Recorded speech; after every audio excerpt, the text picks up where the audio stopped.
Assalamualaikum warahmatullahi wabarakatuh. Jumpa kembali bersama saya Adi di channel Ngulik Sejarah. Dan pada video kali ini saya akan kembali lagi membacakan suatu kisah misteri yang kali ini berjudul Pesugihan Keluarga Ningrat part yang ketiga. Jadi pada part yang kali ini merupakan kelanjutan dari cerita yang sebelumnya ya teman-teman. Apabila kalian belum menonton part yang sebelumnya, saya sarankan agar kalian menontonnya terlebih dahulu agar kalian mengerti keseluruhan alur ceritanya dari awal sampai akhir. Cerita pada kali ini masih tetap ditulis oleh Mas Restu Wiratmaja. Nantinya kalian juga bisa mengunjungi tweet beliau secara langsung. Yuk daripada kita lama-lama, kita langsung saja menuju ke kelanjutan ceritanya. Persiapkan diri kalian, karena ceritanya akan segera saya mulai.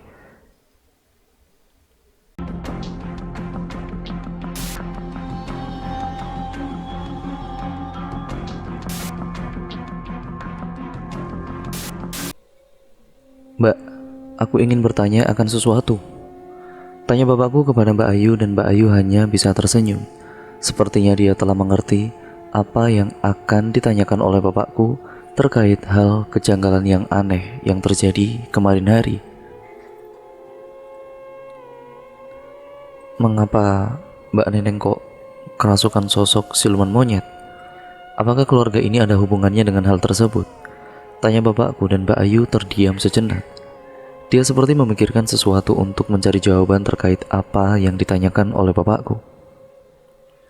Tatapan Mbak Ayu kini benar-benar beralih kepada perut ibuku yang sedang hamil anak pertamanya. Dia tersenyum sambil memainkan kedua tangannya. Anakmu akan tahu akan jawaban ini. Maksudmu apa, Mbak? Aku tidak bisa berkata banyak terkait rahasia keluarga yang memang sudah dikultuskan secara turun-temurun. Lebih tepatnya ini adalah rahasia yang memang tidak pernah akan diketahui dalam waktu dekat. Mbak Yu pun bangkit dari duduknya. Dia kemudian menatap ke arah depan rumah yang memang sudah tahu tujuan bapak dan ibuku akan pergi. Jadi kapan kalian mau pergi menemui dukun itu lagi? Ibu dan bapakku langsung terkejut mendengar pertanyaan dari Mbak Ayu. Padahal keduanya belum membocorkan rencana kepergiannya. Kok Mbak tahu? Tanya ibuku. Cepatlah pergi. Aku menunggu solusi terbarunya. Mbak Ayu pun perlahan meninggalkan bapak dan juga ibuku. Namun baru beberapa langkah, dia kemudian membalikkan wajahnya ke arah ibu dan bapakku. Jika dia mencoba mengganggu keluarga dan semua rencanaku, maka kalian semua juga akan terkena imbasnya bahkan sampai 15 tahun terakhir, ucap Mbak Ayu. Bapak dan juga ibuku tiba-tiba merasakan sensasi hawa merinding yang begitu sangat kuat. Entah itu ancaman atau memang peringatan. Namun yang semua keluargaku ketahui, perkataan Mbak Ayu dikenal dengan sangat tajam, namun memang akan menjadi kenyataan. Dalam keluarga ibuku, Mbak Ayu dikenal sangat diwaspadai. Dia itu merupakan orang yang memiliki sebuah kelebihan yang tidak dimiliki oleh semua orang. Karena itulah selain Mbak Ayu menjadi kepala keluarga saat ini, dia juga mampu membuat semua anggota keluarga lainnya tertunduk hanya dengan satu perintah. Perihal seperti ini dikenal dengan nama Sabdo Dadi. Dalam kelahiran weton yang digambarkan oleh Mbak Ayu, dia termasuk orang-orang yang memiliki ilat pahit atau lidah pahit. Mbak Ayu sendiri lahir di Sabtu Legi dan termasuk orang-orang yang selalu dijaga ucapannya, kecuali hanya saat-saat tertentu saja. Karena itulah di saat Mbak Ayu mengatakan hal demikian, bapak dan ibuku langsung merinding dibuatnya.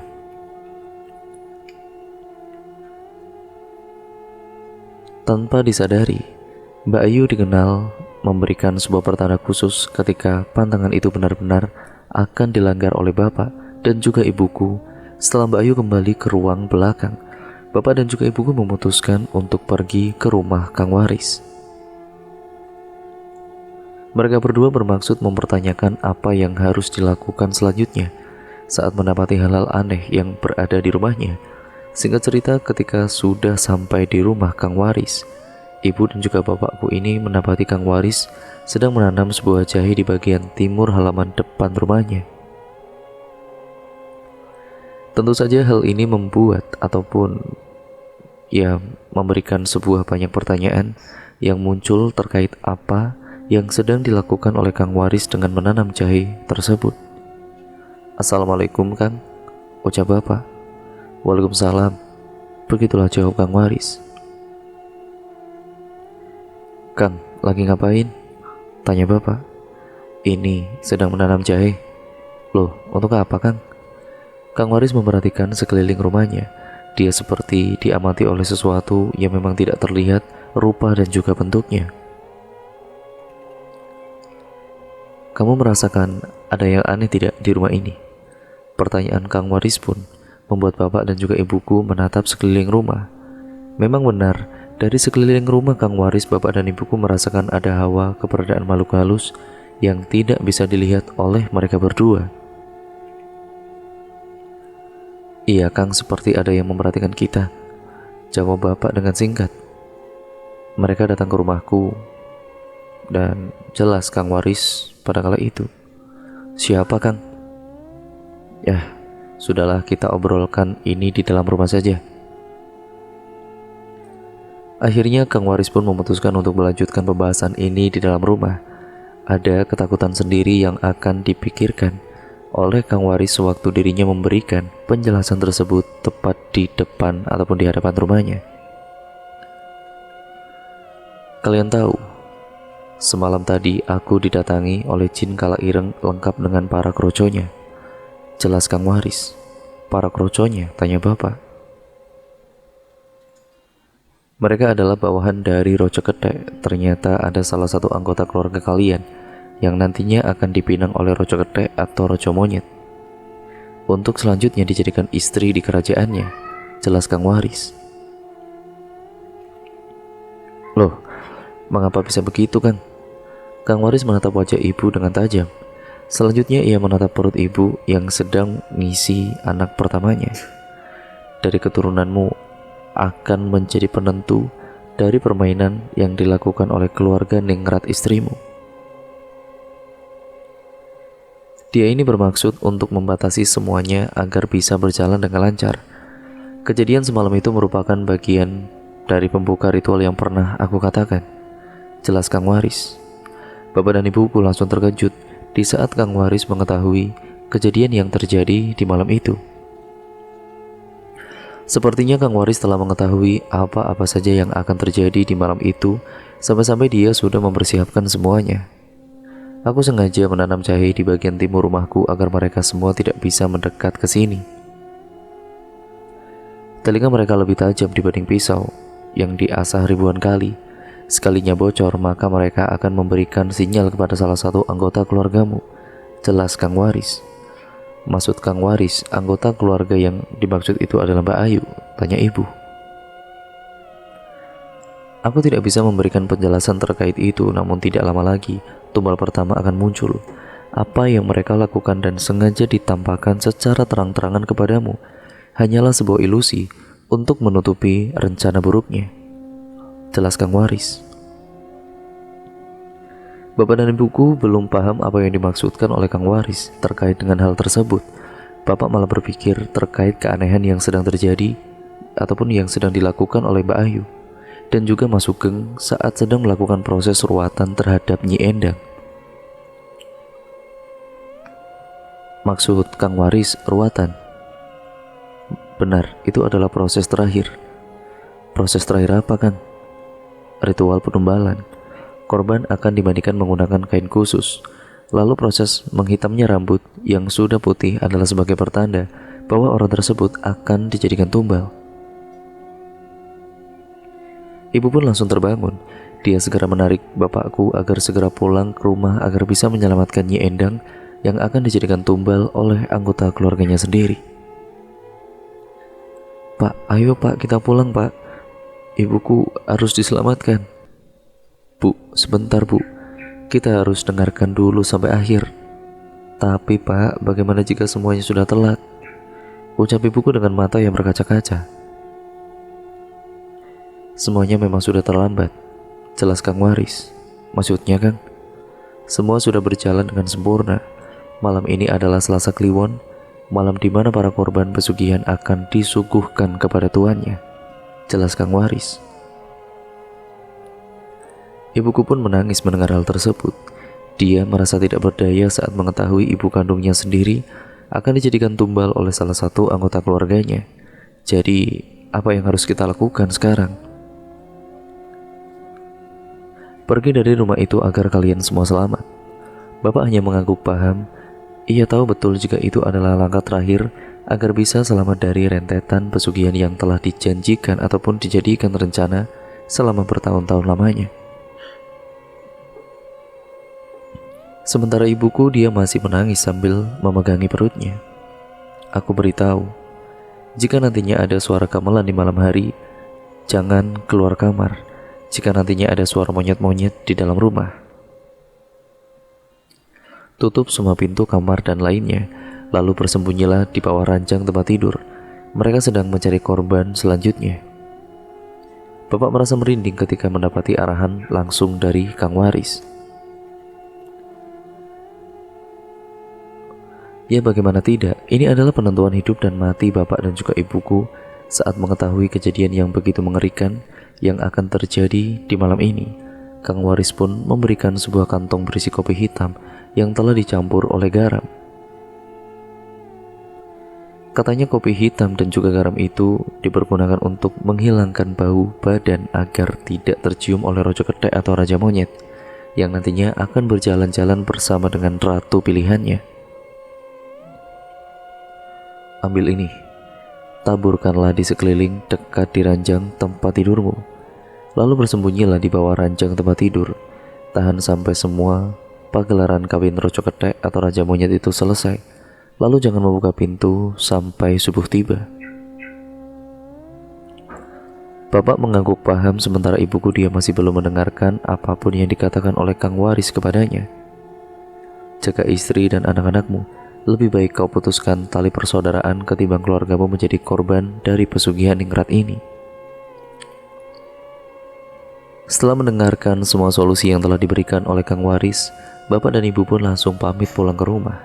Selama dalam perjalanan menuju rumah, ibu masih merasakan kesedihan yang sangat luar biasa.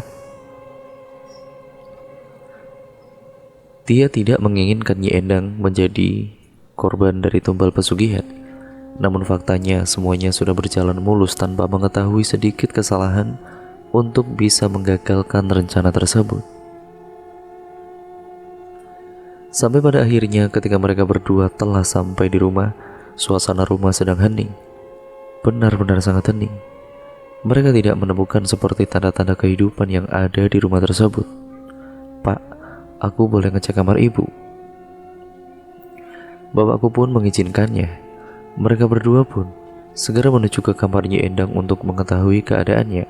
Ketika mereka berdua membuka pintu, bapak dan juga ibuku melihat Nyi Endang sedang tertidur sangat pulas. Ibuku lalu mendekati Nyi Endang lalu memijati kedua kakinya sambil menangis. Bukan hanya itu saja, ibuku juga mengelus-ngelus rambut Nyi Endang yang sudah memutih. Ternyata tetesan air mata ibu pun terjatuh tepat di pipi Nyi Endang hingga membuat Nyi Endang terbangun. Cahayu, kenapa kamu menangis? Ibu sehat, Bu. Nyi Endang hanya tersenyum. Kedua tangannya langsung memegangi kedua tangan ibuku sembari berkata, segeralah pergi dari rumah ini. Ibu selalu menjaga keselamatan kalian berdua. Ibu, Esa takut, Bu. Takutlah pada Tuhan, Duk. Kamu anak yang solehah. Bapak pun langsung mendekat setelah dirinya menutup pintu kamar yang semula dibuka lebar. Arto, jaga anakku ya, Nak. Enje, Bu. Aku akan jaga Esa. Kamu sudah bertemu Waris kan? Sudah, Bu.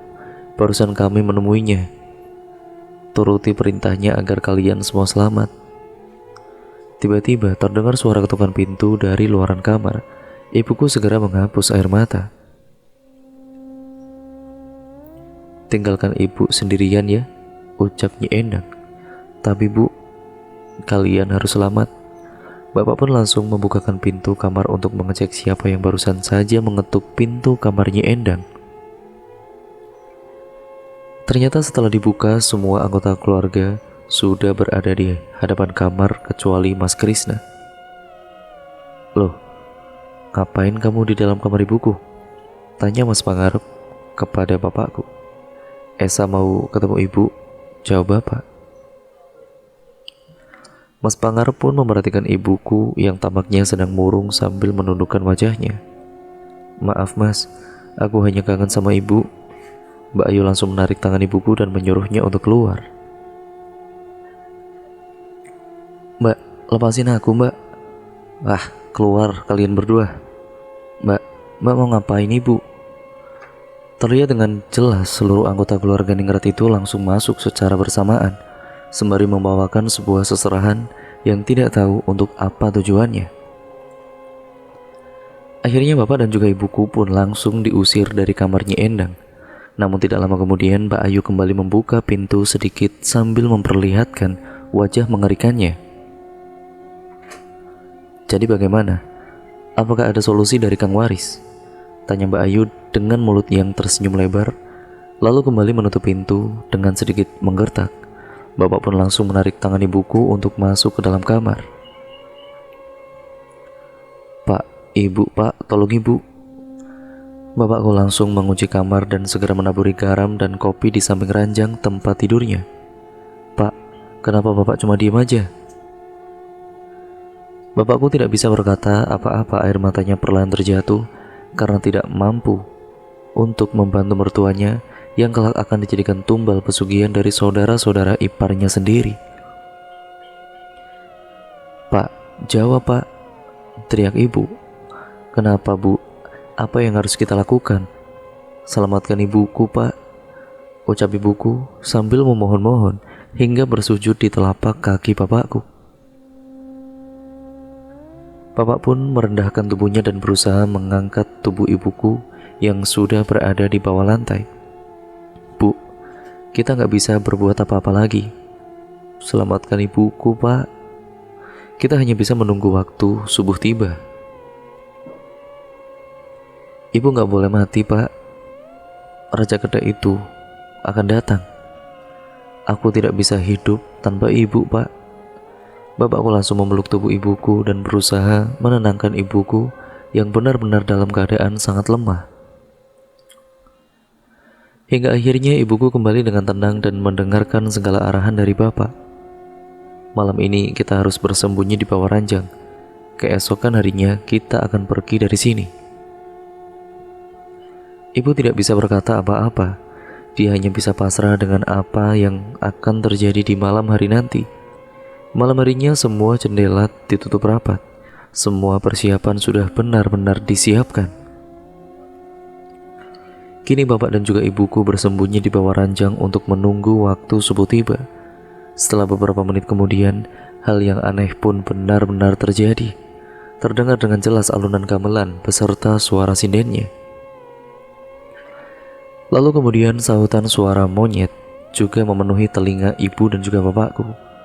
Bapak pun memegangi kedua tangan ibuku yang benar-benar sudah ketakutan. Bapak tidak mau jika nantinya Roco Kedek dan juga ratunya akan masuk ke dalam kamar untuk mencari siapa tumbal selanjutnya. "Pak, aku takut pak." "Udah bu, sabar bu, belum selesai acara pernikahannya." Tiba-tiba pintu kamar terbuka dengan sendirinya. Bapak langsung menutup mulut ibuku. Takutnya ibu akan berteriak sewaktu melihat sosok Roco Kedai atau Raja Monyet itu memasuki kamar. Keringat dingin mulai bercucuran dengan deras. Tampak terlihat dengan jelas bentukan kaki yang penuh dengan bulu berwarna putih dan juga kedua kaki manusia dengan pernak-pernik pernikahannya sedang berjalan ke arah ranjang tempat tidur mereka. Keduanya seperti mencari sesuatu yang nantinya akan dijadikan target selanjutnya. Setelah tidak menemukan apa yang mereka cari, Roco Kedai atau Raja Monyet itu kemudian menuntun ratunya untuk keluar dari kamar. Tidak lama kemudian terdengar suara yang menakutkan lagi, yang sangat menggelegar, yang ternyata itu berasal dari Roco Kedai atau Raja Monyet. sopo sing arep dadi pengawalku selanjutnya? Siapa yang akan menjadi pengawalku selanjutnya? Pengawal yang dimaksud di sini adalah tumbal selanjutnya, karena jika dia adalah seorang wanita maka akan dijadikan istri, namun jika dia adalah seorang laki-laki maka dia akan dijadikan pengawalnya. Berarti dengan jelas Rojo Gethek sedang mencari tumbal berupa tumbal laki-laki. Lalu siapakah yang akan menjadi tumbal dari keluarga Ningrat yang merupakan seorang laki-laki? Nah, karena itulah cerita pun bersambung ke part yang selanjutnya ya teman-teman. Jadi nantikan terus untuk kalian semua kelanjutan cerita dari pesugihan keluarga Ningrat ini, karena ceritanya mungkin benar-benar sangat seru kelanjutannya untuk kalian nantikan, dan saya pun juga penasaran bagaimana kelanjutan ceritanya. Jangan lupa untuk kalian like, comment, dan share video kali ini sebanyak-banyaknya agar channel ini itu bisa berkembang menjadi channel yang jauh lebih baik lagi ya teman-teman. Dan jangan lupa pula nih untuk kalian klik tombol subscribe serta nyalakan tombol lonceng notifikasinya agar kalian terus mendapatkan notifikasi terbaru dari channel ini. Ya, dengan cara kalian mengklik tombol lonceng notifikasinya, kalian akan terus mendapatkan notifikasi video terbaru dari channel ini, dan akhirnya kalian pun tidak akan ketinggalan cerita ataupun video selanjutnya dari channel ini. Terima kasih atas support kalian, kurang lebihnya mohon maaf. Sampai berjumpa di video yang selanjutnya. Wassalamualaikum warahmatullahi wabarakatuh.